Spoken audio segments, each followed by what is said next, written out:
I've always taken my pride in my defense for sure, and it's just kind of the way I play. And I mean, I love getting dirty and sliding for balls, so that was just, to get that and be recognized for that is just awesome. Welcome to episode 278 of Alberta Dugout Stories, the podcast. I'm Joe McFarland. It has been a whirlwind few weeks as the college baseball season winds down and we get ready for the summer season to really get going. We'll do our best to cover everything we can here as we kick things off with the news, where we start in Major League Baseball. As always, a check-in on Calgary's Michael Soroka, who got the start for the Chicago White Sox Sunday against Cleveland. He allowed 5 runs on 4 hits and 1 walk while striking out 4 in 5+ innings as the Sox fell 7-0. Soroka is now 0-5 with a 6.39 ERA in 9 starts, and as announced on Tuesday is being moved to the bullpen to work on a few things.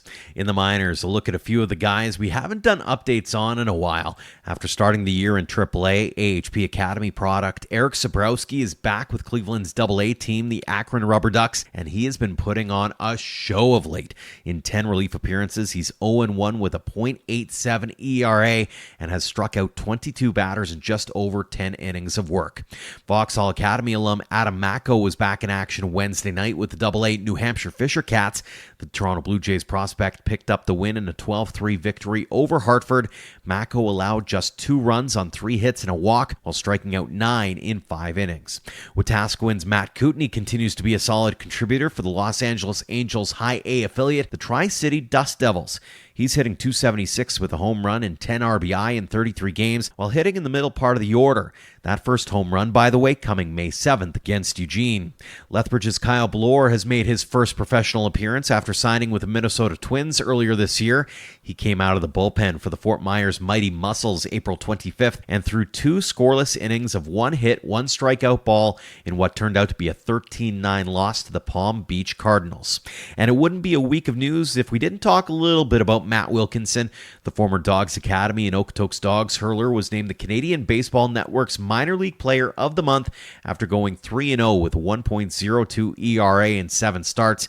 Tugboat also struck out 63 in just 35+ innings of work. Over to the college scene now, and what a couple of weeks it's been for Calgary Bucks alum Tom Poole. First, there was this. The first pitch from Hammond, and the 9th is crushed into deep right field. Pointer going back, that's gone. Pats win it, 1 pitch in the 9th. Poole walks us off.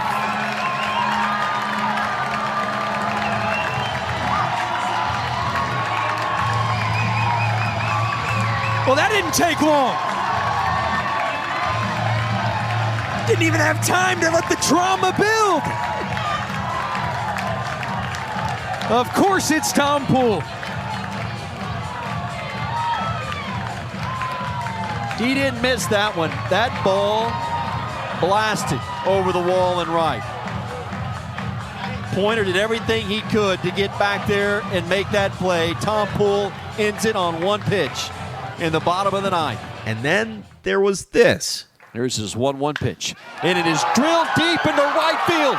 Way back, way back. Pats win! Pats win! Poole has done it for the 2nd time this week.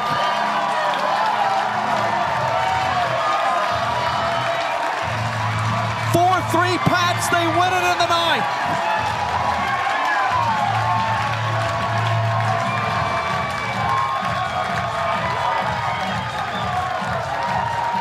Corner heroics, an electric moment from Tom Poole, who is the king of clutch right now. 2 in 3 games that he's walked us off in the 9th. The episode 175 guest has been named the Conference USA Hitter of the Week after hitting 4 home runs, including those 2 walk-offs for Dallas Baptist University. DBU has now won 5 in a row, while Poole is now hitting .342 with 8 homers and 23 RBI in 34 games. Speaking of dingers, here's one that's been heard around the world. There's a drive to deep right field off the bat of Micah McDowell. It's gone. And just like that, 4-0 Oregon State. That was Dawgs Academy and Okotoks Dawgs alum Micah McDowell going yard in a big way for Oregon State. He hit 3 homers in a 3-game set against UCLA and is now hitting .423 with 6 dingers and 29 RBI in just 29 games for the Beavers this season. The phenomenal season for Reese Hemmerling continues. The AHP Academy alum opened up the Barton Community College playoffs in his typical fashion. A complete game 12-0 win over Fort Scott on May 9th. He gave up just 3 hits and walked 2 while striking out 5. Then Hemmerling one-upped himself by throwing a complete game gem in a 5-3 win over Hutchison to keep their playoff hopes alive. Congratulations to Vauxhall Academy grad Tyler Boudreau on being named the Western Junior College Athletic Conference Pitcher of the Year. He went 11-2 with a 4.44 ERA and 15 starts, but the eye-popping number here, 122 strikeouts in just 81 innings of work for Midland College. The former Sylvan Lake Gulls hurler was also named All-Region, while the Chaps won the league title. Speaking of Vauxhall, congratulations to Riley Pierce on being named to the Mondac All-Conference team after a stellar season at Bismarck State College. He hit .349 with a homer, 27 RBI, and 14 stolen bases during the season. And congratulations to the Weber Wildcats on winning the Dawgs Academy Mother's Day Classic. A shout out as well to pitcher Kai Rempel on tossing a no-no during that tournament. On to this week's guests, and we'll start in the CCBC where championship weekend is upon us. Okanagan College has taken the regular season crown with a 21-10 record, while UFV, TRU, and Edmonton Collegiate round out the top 4. But all 8 teams in the league will be in Lethbridge for the World Series this weekend. It is anyone's game, as proven last year when the number 4 University of Calgary Dinos knocked off the number 7 University of Fraser Valley in the final to claim their first championship.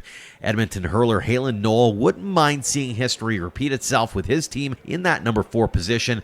Knoll was fantastic again this season for the Hawks, going 2-4 with a 1.76 ERA and 54 strikeouts in 46 innings for a team that is very deep on pitching and coming off winning 7 of their last 9. Halen, thanks so much for joining us here on the show. Thank you for having me. It all comes down to this. CCBC Championship weekend is here. How excited are you to get things going? Oh, we're so excited. The whole team's all fired up. We're getting hot at the right time, ready to hopefully grab a ring. You mentioned that getting hot at the right time thing, and everyone talks about how the season is sort of a ramp up to this weekend. You did win 7 of your last 9, so how happy are you with that momentum that the team's built heading into the final weekend? Oh, very happy. I mean, our pitching's held us in all year. Bats have come alive near the second half of the season here, and we're going to be a 4th this weekend. It's been an interesting year for your team. You went 15-15, and the standings only paint half the picture, I feel like, because it seems as though every team could beat any team on any given night. Was that the feeling in the clubhouse throughout the year? Oh, that's so true. I mean, this year has been a testament to how important pitching is. Every team has a really good pitcher, a couple of really good pitchers, and I mean, when you go up against them, it doesn't matter how good your offense is. A lot of the time, those pitchers will just win the game. So it's the championships is going to be a really interesting story. There's going to be some underdogs. There's going to be some dominant pitching, and I think whoever scores the most runs is going to win. It's going to be so interesting, too, because I look at some of the games that were played across the league, and it might have been the 1 versus 8 team, and game 1 was like a 17-1 romp, and then the next one is like a 3-2 squeaker, right? Like there was not a lot of in between this year. It felt like there was a lot of everything this year. Yeah, 100%. I mean, like I said, it's just everybody's got one good pitcher, one or more good pitchers, and like those guys will get you a win. Doesn't matter what team you're playing. So now this isn't your first rodeo either. You've been through this championship grind before. So what are you telling some of those younger guys who haven't maybe been in a pressure cooker weekend like this? No, I think the most important thing is to not play all stressed out. It is really different going into championships. Every game means so much. You just played the whole season or whatever, and you know everyone makes the playoffs. So it's not super stressful, but now you get into championships and every single game is so big. So I think it's important. The words I'm going to harp on is just keep everyone relaxed and keep playing the ball we've been playing, and hopefully we can win some games. And obviously the big thing too, you look at last year and you had a couple of teams who were not at the top of the league in the regular season battling it out in the finals. So does that send a message as well that it really doesn't matter about the regular season as long as you come to play for those 4 games during the championship weekend? I mean, that's just it. Like, every single run you score off of a team is huge. Maybe they have to go a little bit deeper into their bullpen, and then later in the tournament, it affects them in the long run. Like, every single game is huge. Every inning you play is huge. And you just kind of got to understand that. What's key in your eyes to making sure that the Hawks are winning that last game of the year on Monday? I think our pitching depth is going to be huge. We're going to keep the games really close. Our bats come alive. We score a few runs early in a game, hold on to it. I think that is going to be the most important thing. Our pitching will hold us there. Bats hit a little bit, and I think we got it. When you get your start or starts during this tournament, how hard is it going to be to take you out, knowing that you've been a 7 or 8 inning guy basically from the get this year? Well, like, we have so much pitching, so it is, if I'm rolling, you can leave me, but you got to look later on in the tournament too. Like, you don't want me to throw 100+ pitches in the first game, just then I might have a little bit of a weaker start the second game. So, and just with the depth we have pitching wise, I think we're obviously going to have long leashes, but I think we can trust our bullpen just as much as we can trust our starters. I think that's a really huge thing for a winning team in this championship tournament also. Absolutely. On a personal level, a couple of things. First off, senior day at RE/MAX last weekend. What was that like?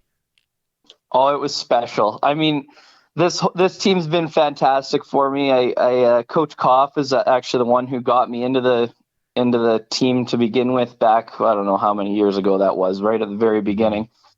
So it was really special to be able to come back this year and play with the team and play my last Edmonton Collegiate game with everyone that was there, have all my friends and stuff come out and watch. It was pretty awesome. Did you find yourself pinching yourself just a little bit, given, you look out into the stands, what's going on, everybody's kind of celebrating, but it's also that moment of hard to believe that the collegiate career is winding down?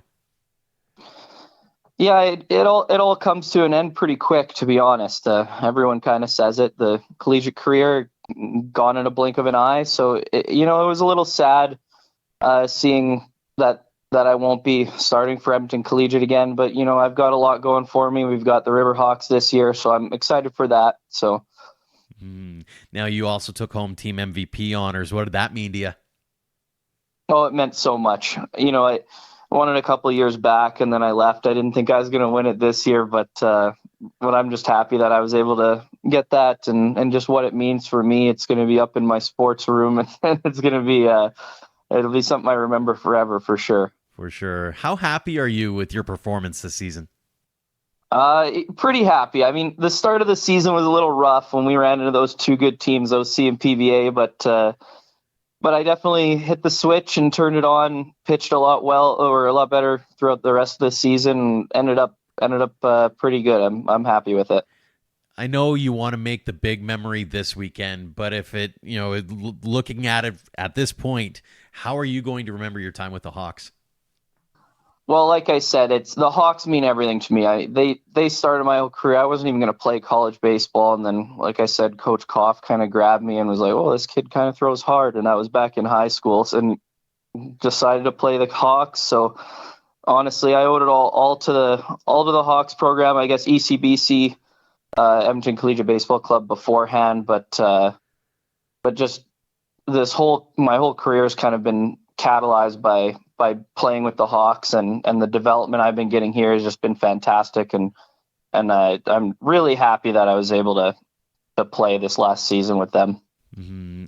You mentioned ECBC, and I wanted to get into that because this program has morphed and developed so fast. I'm wondering, how cool has it been from your perspective to be a part of the building of this program and to see it grow over the last few years and see what the future has in store for it as well? Oh, I mean, it's been fantastic. Like, when we started with ECBC, we had, 18, 20 guys, and we're just kind of bottom of the barrel of the league, but we're winning some games and stuff. And then you look at the next year, canceled COVID, next year, canceled COVID, and then we come back and now we're the Hawks. And we've got still not a lot of players, 24, 25, and now we've got a whole junior varsity team. We've got 60 players, and the program's grown so much. The recruiting's been fantastic, and we're developing a lot of fantastic ball players. So just to see this program take off as fast as it did is so special to be a part of. What's Jake mean to that program? Because he's been sort of integral day one dude who is now coaching, and not just at that level, but also up the ranks with the senior Hawks. Yeah, Jake Lamferman is got to be one of the most influential people in Canadian baseball. I know there's the Canadian Baseball Network throws it on there around 100 or something like that, but I think he's way up there. He was able to come into this program and 3 years later have 60 plus guys, and we're competing for a championship. You know, we're feared on the ball field. And just like the manner that we play with it, everyone plays so professionally, and just the practices are very professional and everything. He's such a big deal. I'm so glad that he is my coach, and I mean, obviously he's gonna be my coach with the Riverhawks here, so excited to have one more season with him. Take us into the clubhouse with him there, because I think a lot of people look at him and go, like, this is a freshly graduated student kind of thing who has really ascended really quickly into the coaching realm and gaining so much respect. What is it that he brings to the table from a coaching perspective that has gained so much respect so quickly? Yeah, our base running's been fantastic because he was obviously an outfielder, really good base runner, so we've catapulted that way. But the biggest thing is that he gets in the staff that we need to get better. Nolan Weeger, like fantastic infielder coach, third baseman, and then Coffin with our catching coach, and Wyatt Hummel, pitching coach. Like, just a fantastic staff that he's brought in. And like I said, just the nature of how we play is fantastic. Everyone's very respectful, and obviously we get a little bit of chirps in there, but nothing too crazy. And I think everyone in the league can kind of respect that. Is he a rah-rah guy, like comes up with the big speeches pregame, or is he a guy who kind of quietly goes about business and has those one-on-one conversations constantly? He's a pretty one-on-one guy. After a big loss, he talks a lot, and it's really helpful. Like, he's very good at with his words and stuff, but other than that, like, if the guys are rolling and we're playing well, we kind of just go to the field and play well, and he keeps his head out of it, keeps us going, switches the lineups here and there, and I think everyone kind of builds off of that energy. Like, it's a professional atmosphere, and it's something that a lot of guys here don't really understand how awesome we have it. Very cool. I love getting the inside track on what's going on behind the scenes and that kind of thing. So wanted to ask those questions. I got one final one for you. I know we had you on not too long ago, so I won't ask you the standard question about what baseball means to you, but I want to spin on that a little bit. What would it mean to you to finish up your time at EC with the CCBC championship title? Well, my birthday's actually on May 19th, which is the Sunday. So I'm going to pretend my birthday's actually on the Monday, which is when you get a ring. And if that's the case, then it's the perfect cherry on top for the whole collegiate career. Throw it on top. We win the championship. I'm sure everyone would go absolutely bonkers, and just bring a first championship back to Edmonton would be unbelievable. I'm sure the city would be absolutely ecstatic with that. And hey, happy early birthday, Halen. On that note, really appreciate the time as always. Congratulations on all the success you've had this season, continued success this weekend and beyond. And again, thanks so much for joining us here on the show. Yeah, thank you very much. We head back to the college baseball scene stateside for our next two guests. Gavin Fraser was never known as a blue-chip prospect, but was bound and determined to play the game he loved at the highest level possible. The Spruce Grove product did everything in his power to keep playing, ultimately earning himself a commitment to Cerro Coso College in California, where he picked up only 17 at-bats all last year. He came back this year with a vengeance, though, hitting .333 with 15 RBI and 9 stolen bases, while playing stellar defense en route to being named second-team All-Conference and a Gold Glove recipient. Fraser's back home now, ready to suit up for the Edmonton Prospects this summer. Gavin, thanks so much for joining us here on the show. Thanks for having me. Let's start here. Gavin Fraser, second team all-conference. How does that sound? Awesome. I mean, last year I got 20 at-bats, and then this year to come out and get 140 or whatever I had and end up all-conference team, that's amazing. Absolutely. What went through your mind when you heard that you were being recognized with that? Honestly, I was surprised. I had a little bit of a slow start to the season, but I picked it up a lot in conference play, and it was surprising. I kind of ruled it out of my mind, and hearing that I got that honor was amazing. First thing I did was call Dad. Absolutely. Not just that, but you're also given a gold glove for your efforts. What did that honor mean to you?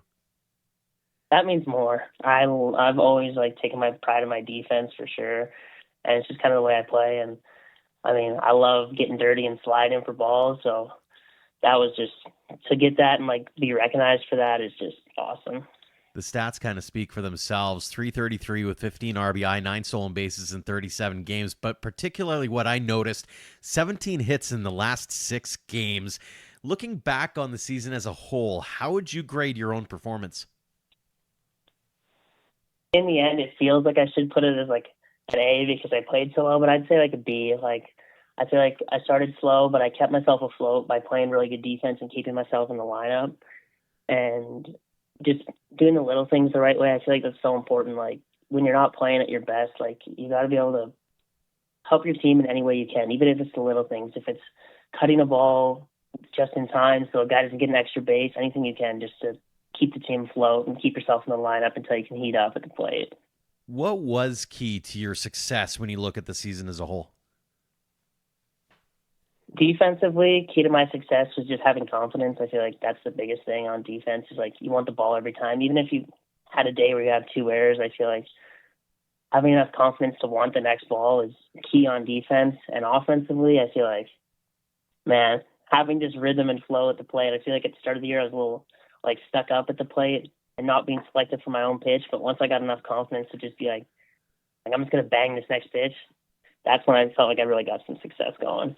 How much of that, especially we mentioned the first half of the season at the plate, was kind of getting into a rhythm and routine, right? Because as you mentioned, you didn't get a lot of playing time in the first year. So this is kind of your first year of really being the go-to everyday player.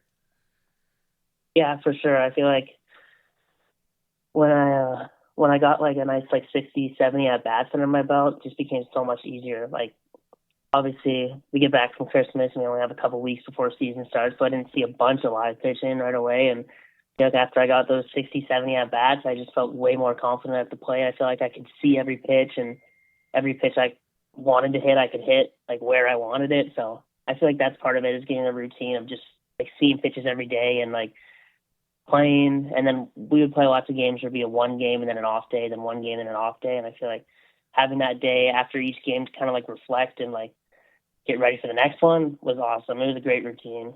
Mm-hmm. Looking back on the spring as a whole, how are you personally going to remember it? Awesome. I mean, as a team, it sucked. We had some not some internal problems a little bit, where it was kind of we maybe didn't hold each other accountable enough to get where we wanted to be. But I mean, it was great dudes. I met some of my best friends now this year, and I'm going to remember it as one of my favorite years so far, for sure. Looking ahead, I know that you're scouting out potential 4-year schools. What do you need to do to get your game to the next level? What kinds of things are you going to be working on during the summer? And then obviously, and we'll get to that in a minute, but looking into the winter and beyond, what are you looking to work on to make sure that you're a contributing member right out of the gate wherever you land?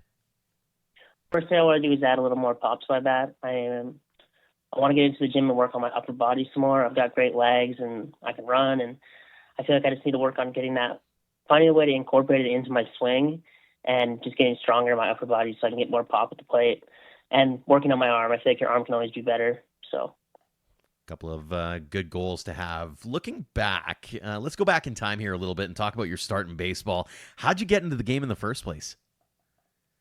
Mom and Dad love baseball. I mean, as long as I can remember, Mom's always worn a Blue Jays hat, and Dad always worn a baseball hat. He's got no hair, so he's got to hide it.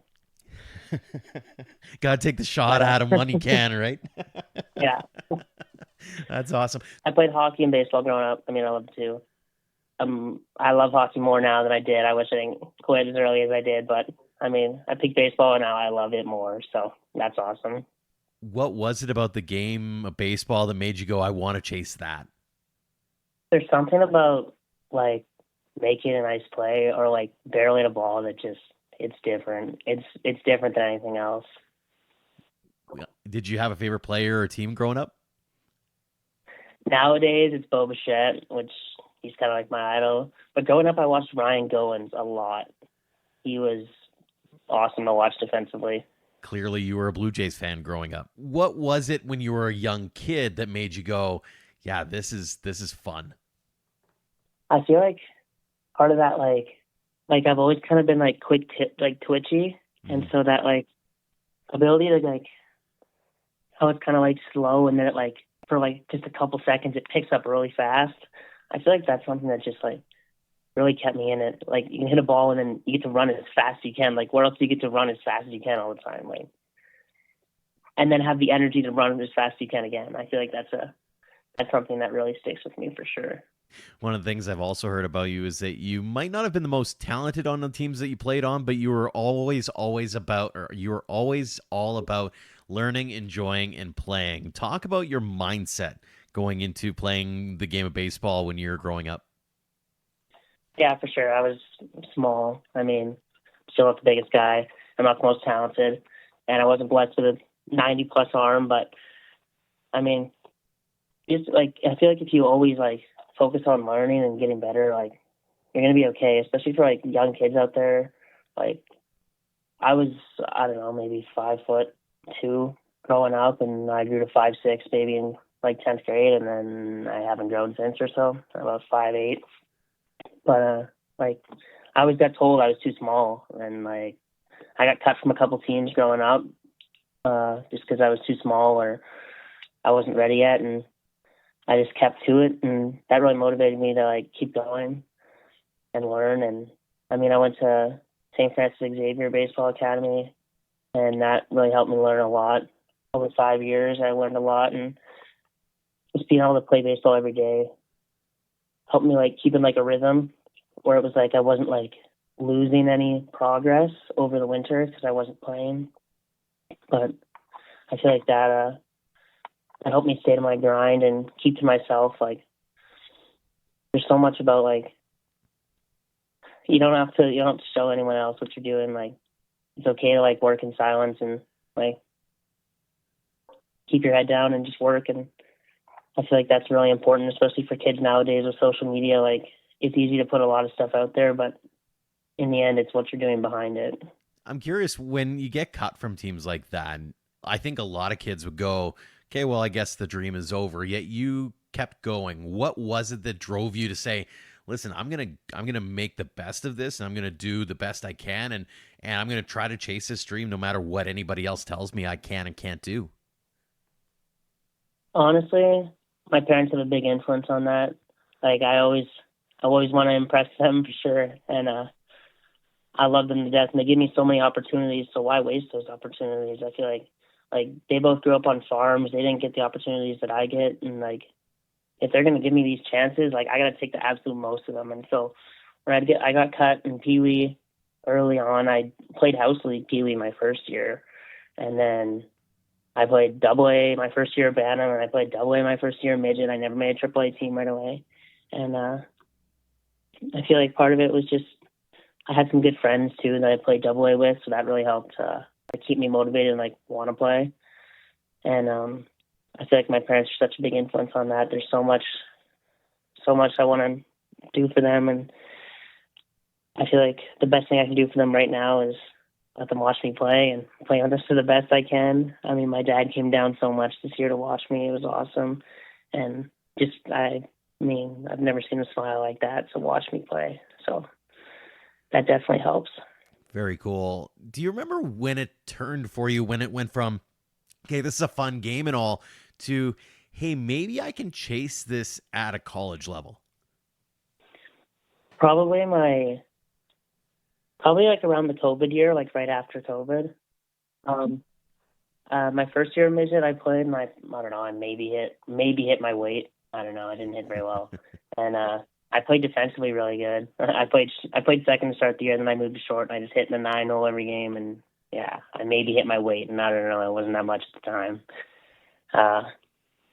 But then the COVID year, when lots of guys went home, I got better than some guys, I think, when there was a break. And then I realized I could hit a little bit and I had good legs. And that's when I kind of was like, okay, I guess to start chasing something. And then I committed to Mount Marty and NAIA in South Dakota.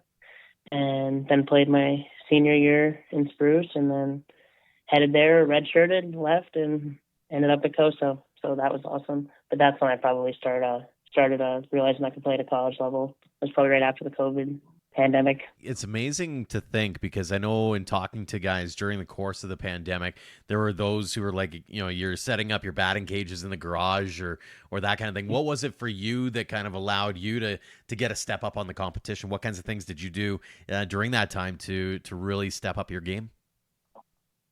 I was with FX still, so we had lots of at-home workouts we had to do, so that really helped me stay disciplined, at least when it came to working out. And then we have a decent sized lot in Spruce Grove, and we set up a backyard batting cage, so that definitely helped. And Dad, his arm's cooked now, but he threw to me lots. Shot number 2 fired. I love it. When you look back on the young career to this point, do you have any favorite memories or moments on the field where you just kind of had to take that step back and go, okay, this is kind of cool?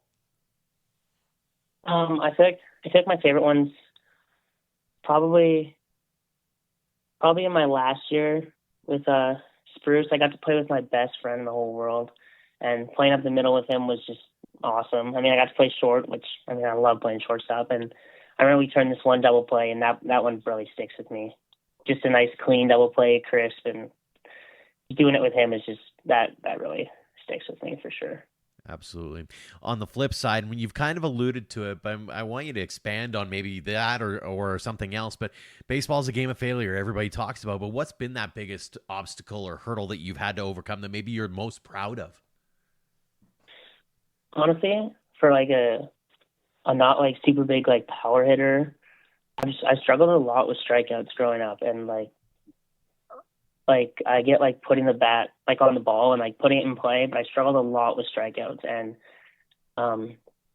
confidence too. Just being able to go up there and not have to worry about striking out now. That's the biggest hurdle I got over. So much of my game improved when I got in a better mental state. I feel that's so important, especially in baseball.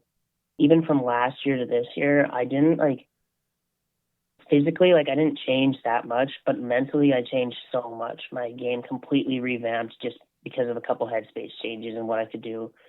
And I put myself in a really good mindset, in a good place. And I focused solely on baseball and on me, instead of worrying about other things. At this time in my life, I'm playing baseball. I gotta focus on that, and I feel that really helped me get into a good spot. Take us into your mind for a minute. And what was it about that mindset shift? What exactly were you focusing in on to get yourself to a point where, again, you are taking home a second team all conference and you are taking home a Gold Glove? Confidence. Completely. I struggled with confidence so much growing up. I was small. I got told I couldn't. It was a tough uphill battle for sure. But that I met one great kid, and he's coming to play with us this summer, so I'm really excited to play more with him. But he told me one thing last year when I was sitting on the bench all the time. He got to play as a freshman. He was all conference team as a freshman, and he told me one thing, and that's I'm one of the better hitters he's ever seen. And I see him, and I'm this kid's the best raw hitter I've ever seen. And he told me that, and that really helped a lot. And I hung out with him a lot this year, and I've never told him that he helped me a lot, but even just a couple comments from a guy like him who's at the time, I look up to him for sure, and I still do. But that helped me skyrocket through the roof. That changed me completely. Very cool. It sounds to me like being able to surround yourself with people who lift you up versus drag you down has really made a difference in your career trajectory. Oh, for sure. Looking ahead now, you're heading home this summer. You're actually just arrived home in the last 24 hours or so. You're playing with the Edmonton Prospects this summer. How excited are you for that opportunity? I'm so excited to be home. I haven't been home for like a stretch more than 2 weeks in like 3 years. So that's going to be awesome to be able to stay at home and see my family and my dogs for sure. And I'm so excited. I mean, Blundell's a great guy. I mean, I've known him for a long time now, so I'm excited to play for him. And I mean, he's always been asking me to go play for them a little bit, and I decided this was the year to go and commit to it. So I think it'll be fun. I mean, I know lots of guys that are playing for other teams in the WCBL, so it'll be awesome to see some of them, some guys that I played with and against in my college days now. So I'm excited. It's going to be awesome. Very cool. What's it mean to you to be able to play summer collegiate ball, not just in your home province, but right around your own hometown? Oh, so much. I mean, lots of guys don't get that opportunity. Lots of the guys on my team this year are traveling somewhere else completely away from home. And I mean, it's not that I'm a stranger to it now, but I mean, it's awesome to be home and still to see people you love all the time. Now that you're back home, obviously mission number one is to raid mom and dad's fridge and pantry. But two, what is the go-to meal? Like, what's that one thing that when you wake up in the morning, you're like, Mom, Dad, I need you to make this for supper? My favorite meal growing up is like mashed potatoes and steak. That's my favorite one. And Dad will throw the steaks on, Mom throws the potatoes on, and then I ignore the vegetables and pretend they're not there. And that's my favorite one for sure. How do you like your steak? Kind of like a medium. I feel like kind of right in the middle. That's a good choice. I don't know how anybody can do the really, really rare, and on the flip side, I don't like eating shoe leathers. So Exactly. There's that side too. What's next for you? I mean, obviously you're still scouting out college team, 4-year opportunities and that kind of thing. But what kinds of things are on your to-do list over the next 12 months or so? I feel like I said, I want to get in the gym a little bit more and work on my upper body. I feel like I spend so much time working on my legs that I should mix in the upper body some more. I can really jump, so I love jumping in the gym. So I need to stay away from that a little bit and work on my upper body, but that's a big one.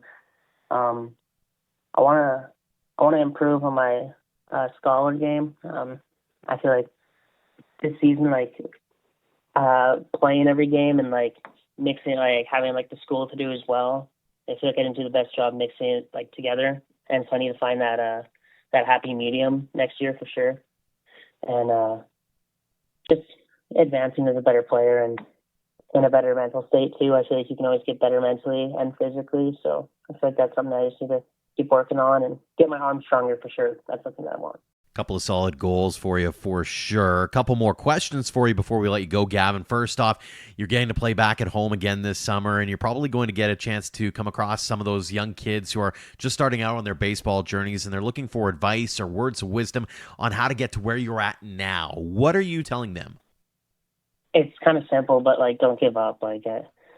You're gonna run into obstacles, and there's gonna be rocks on the path, and I mean, some of them are going to be big and some of them are just going to be little pebbles, but you got to just keep going. I mean, it doesn't matter what happens. If you have a dream, you got to keep chasing it. I mean, what's the point without a dream? Absolutely. And the final one that we ask everybody here on the show, Gavin, what does the game of baseball mean to you?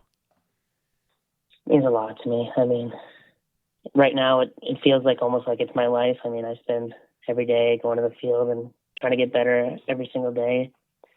Keeps you disciplined, and I mean, I absolutely love it. We've loved having you on the show and getting to learn more about your journey. Gavin, congrats on all the successes and the accolades this spring. Continued success this summer and beyond. And again, thank you so much for joining us here on the show. Thank you so much for having me. It was an honor. And finally, Jimmy Dionne had a freshman season to remember with Howard College this year, hitting .420 with 5 homers and 36 RBI in 32 games for the Hawks. The Quebec City product has been highly touted for a while now, having moved to Dawgs Academy in high school, then playing at the Canadian Future Showcase as well as the Canadian Junior National Team. We caught up with Dionne ahead of last weekend's playoff run, which ended against Midland College. Jimmy, thanks so much for joining us here on the show. Oh, yeah. How's it going? It is going fantastic, and I got to tell you, it's not as good as what's shaping up for you over at Howard. Let's start there. What a year you're having. The stats kind of speak for themselves, but how are you feeling about the season so far? I'm feeling absolutely great. We have a great team. Our team chemistry is really good. We've been working hard for the season, like all fall, all until we came back from Christmas, and I think it was meant to happen. Like, our team chemistry is awesome. We've been playing for each other, and that's what happens when everybody's there for each other. There's always been a bit of a learning curve when you come in as a freshman, yet it seems like you've been handling it pretty well. How have you felt about that transition from high school to college? Yeah, it's really hard at first. You come to college and you see these sophomores. They're all big guys, and you're like, oh, I'm just a freshman. But you get used to it pretty quickly. Like, we all learn to train hard in the fall, and we kind of get into each other with the sophomores too. So you get used to it pretty quickly, and then competition comes, and yeah, you're getting used to things a lot. What was the biggest transition maybe that you had to face? I don't know. It's pretty much a competition, but it's something that you get used to pretty quickly. That's pretty much the biggest transition we had to face. Have you exceeded your own expectations at all this season? Oh yeah, I did. My expectations was, like, I was primarily wanted to getting a better player of myself and just getting better skills, and now everything is going more than I expected, and season is doing really good right now, and I just hope it's going to keep going for regionals like that. I know the postseason awards haven't been handed out yet, but it'd be hard to be thinking that you can't be in the running for some of those awards, whether it be an all-conference, all-region, that kind of thing. What would that mean to you if you were to be named? Yeah, that would be awesome, honestly. Like, it's something I'm looking forward to. Like, I think I worked hard enough for that, and I had a pretty good season, so I'll just wait on what's going to happen, but that would mean a lot to me. As we record this, as you mentioned, you're heading to regionals. How excited are you to get things going there? It's going to be awesome, honestly. All of our team is so excited to go. Like, we're all pumped up. Like, facing great teams like McLennan and Waterford is going to be awesome. So, yeah, we're a little bit stressed, but it's excitation. The team went 32-19 overall this year. How's everyone feeling about this year's squad as a whole and what it's capable of doing? Yeah, it's a big team. They have good pitchers. They have good hitting, but I'm pretty confident in our chance too. Like, we're a really good team. I think it's going to be a great game of baseball. Obviously, playoff baseball is a different beast. Do you have any expectations of yourself going into regionals and beyond? Yeah, honestly, like, I'm just gonna tell myself I'm gonna keep doing the same thing. Like, baseball is still a game. You go there to have fun and compete, you know? Let's get into that fun and your baseball past a little bit here. You're the product of Quebec. What got you into the game in the first place? My dad was pretty much the someone that got me in the game. Like, he played his whole life too. He went to college. He played professional. He handed me a bat when I was like 3 years old, and I pretty much fell in love with it since right then. Did you have a favorite player or team when you were growing up? Maybe a poster on the wall, that kind of thing? Yeah, well, I've always been a Blue Jays fan since I was young. And, I'm Canadian. Got to stick to my colors. Absolutely. Were you a multi-sport guy growing up, or was it all baseball all the time? Yeah, I used to be a hockey player when I was young. I was doing both. So hockey in the winter and baseball in the summer. What made it turn for you when you said, okay, let's focus mainly on baseball? Yeah, well, it was getting hard on the body, honestly, and I knew that when I was about to stop hockey, I knew that baseball was my future, and I told myself, like, okay, I think it's time to stop, and I'm going to focus on baseball if I want to train 100% on my dream. So I had to stop hockey, and I was fine with it. Mm-hmm. Do you remember that moment where it flipped for you, where it was, okay, this is a cool game and it's fun and all, but maybe I've got a shot at something bigger. Maybe I can chase this at maybe the collegiate level or beyond? Yeah, well, it pretty much happened during so I stopped hockey when I was 16, and my baseball season before that, I was like yeah, I had a pretty good season. I was like, okay, I think it's time to stop hockey. So that's pretty much the moment where I realized like baseball was what I wanted to pursue. And obviously you didn't just pursue it at home, but then you decided to make the trek out here to Alberta to join Dawgs Academy. First off, what prompted that move? Yeah, well, I wanted to try something new. So I was like, it was my third year at ABC in Quebec, and I was about to go on my fourth year, but I really wanted to try something new, and the coaches there asked me to go, and I think it would have been something good for me, so I decided to go, and that was pretty much my reason on why I wanted to go there in Alberta. Was it difficult at all for you to move away from home to chase the dream? Yeah, well, honestly, at first when I got there, it was kind of weird because it was my first time going away from home by myself. Not seeing my parents, and I was living in the billet host family, and at first I could get homesick a little bit, but I got used to it. Playing baseball every day there, seeing new friends. Well, it helped me like getting through these emotions, and yeah, I kind of fell in love with the game more there. Mm-hmm. Looking back on it with 2020 hindsight now, what did that Dawgs Academy program mean to you and your development, not just as a ball player, but obviously as a human being as well?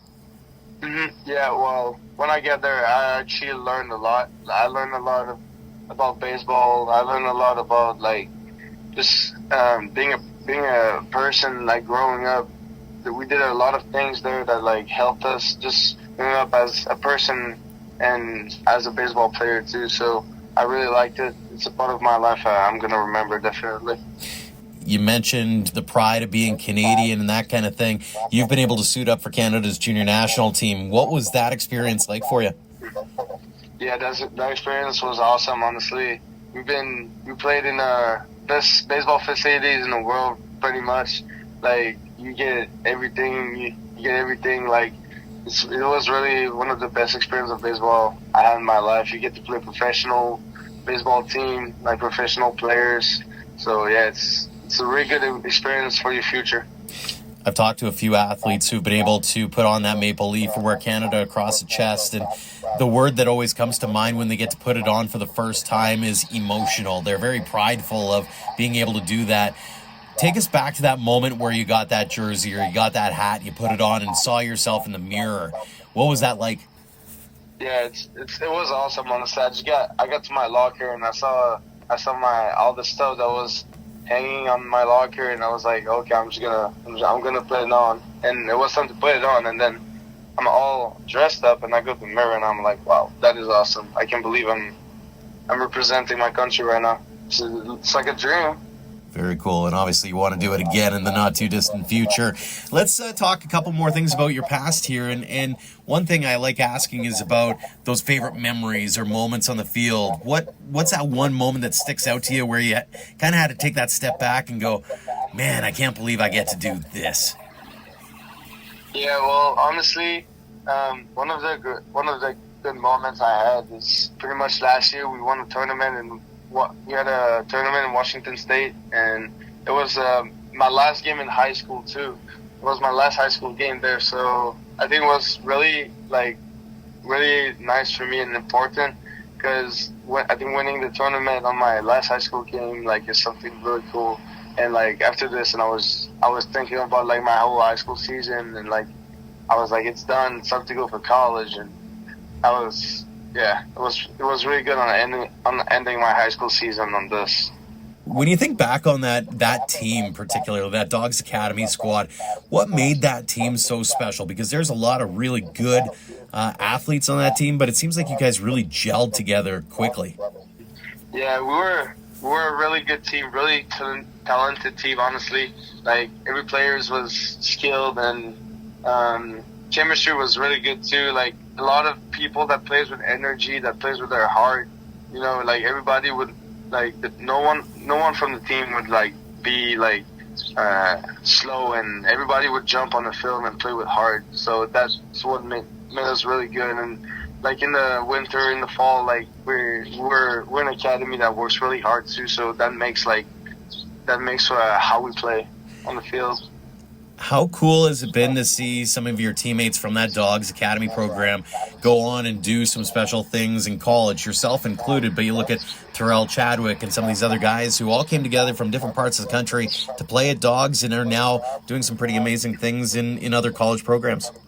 Yeah, that's really good to hear. You know, like sometimes I talk to some people from last year, and I see people that they're doing really good too, and like it's always nice to hear some things like that. You expect your teammates to do the best too, so yeah, I really love to hear things like that.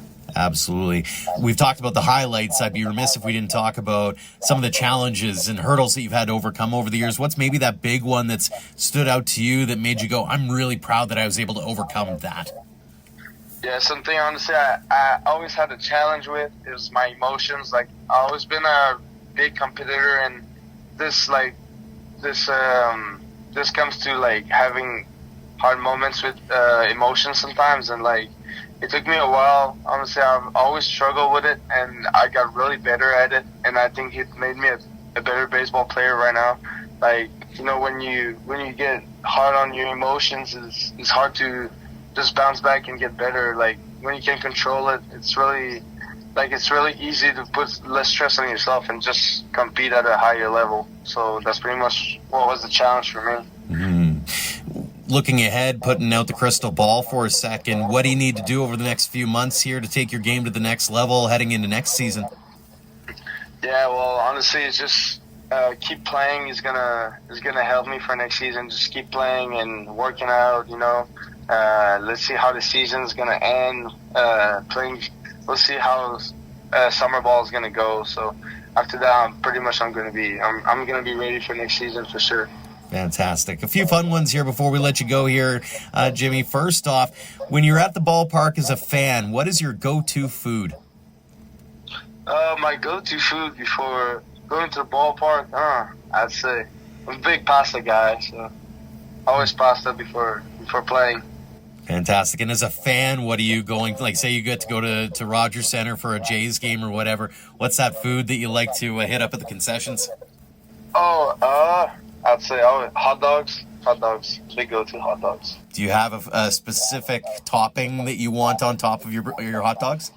Straight ketchup. That's it. Straight ketchup. All right. What's your go-to walk-up tune? My walk-up song this year is "This Is How We Do It" by Montel Jordan, and he's been doing pretty good with it, so I'm pretty sure I'm going to keep it for a while. Don't fix what ain't broken, right? I like that. I'd be remiss if I didn't talk about a certain little birdie who happened to get into our DMs and say, hey, did you notice how good of a season Jimmy's having? Your pops, talk about his influence on your baseball career, because he seems to be one of your biggest supporters. Yeah, my dad always been my number one supporter. Like, he wants me to do, like, he wants the best for me every time. He's been working with me. Like, he taught me how to swing when I was young. Like, he showed me all the basics in baseball. Like, he's honestly always been there for me, and it's something I'm really grateful for. Like he got me for where I am right now, and I can be thankful enough for that, honestly. Absolutely. A couple more for you before we let you go. A couple standard ones we have here on the show. When it comes to going back to whether it's Quebec or over to Dawgs Academy, or maybe you're just chatting with the young kids watching at Howard and they're asking for words of advice or pieces of wisdom to get to the next level so that they can become you one day, what are you saying to them? What do you want to impart on them to guide them to that next step?